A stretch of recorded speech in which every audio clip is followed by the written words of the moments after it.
Godaanneef malee sida otoo dacheen kuni godaante otoo laftuu barsiige gaatte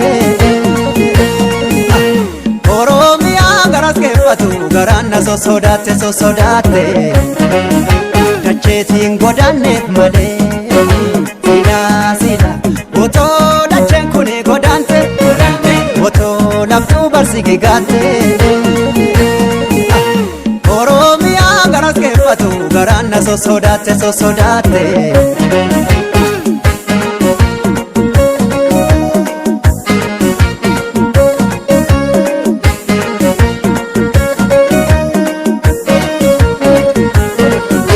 na doorsisu na sodaachisu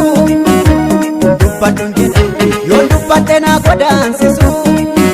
lakkii didee nan falmadha callisuun tuffife alabaashee Godaanus dacheetti yan godaanu komooma walittaanu lakkiinumaa ka walittaanu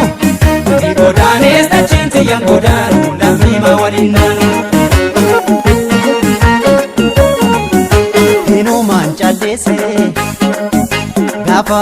ulaa sagal muree fudhatu ayyoomaan dubbadhe gaafa waggaa 90 gurguratu Nam falmadhamaa fancallisa furii seenaa maafanambisa Nam falmadhamaa dhudhufa hidha malee na fannisa akka kootii maafancallisa irraa dhalannettiin dhalanne eenyummaas lafaan argan abbaan haqa akka saamaan falmanne Odaanoo dachaa dhugaati alaagaan irraa wal furaadha Lukaan kee toora finfinneeti haa falmannu kaa irratti cinneeti Gungumaas turree bara dheera nu saamu sagal baasu seera Teessoon kee mooraa gullalleeti yoo dhumnellee akka dubbanneeti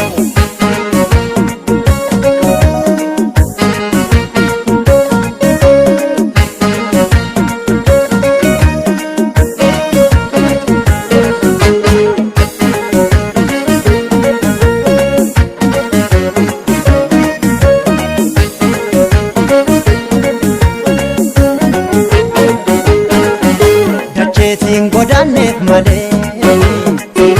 sida otoo dacheen kuni godaante otoo laftuu barsiige gaatte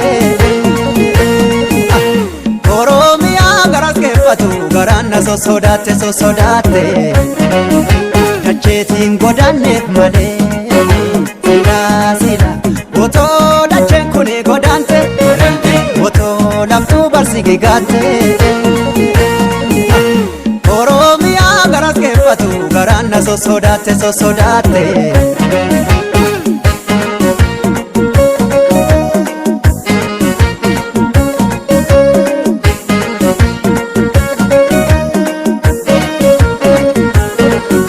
na doorsisu na sodaachisu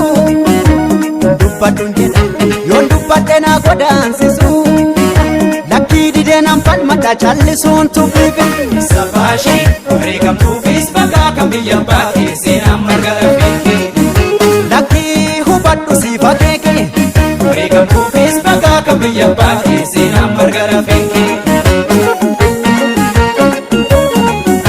Jaraabsiin tokkumaa gariin bineensa lagaa kaanis kan mana hin jirtuuf hoo jirta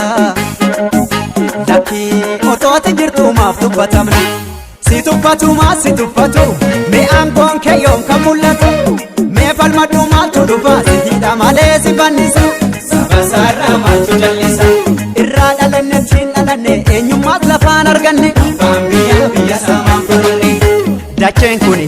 iyyee gadooti Lakkii dhiisi gaabbita boodi Tuttuqtee lakkiileen jajiisu abbaan haqaa barfal matanees jirtaafoo jirtu si beeka alaagaan batee si keeka falmadhuuf hojii ati yeessa maaliif laata ibsaa gaanii keessa odaanoo dachaa dhugaati alaagaan irraa wal furaati burqaan kee yoora finfinneeti hafal manukaa irratti cineeti gungumaas turree bara dheera nusaamu sagal baasu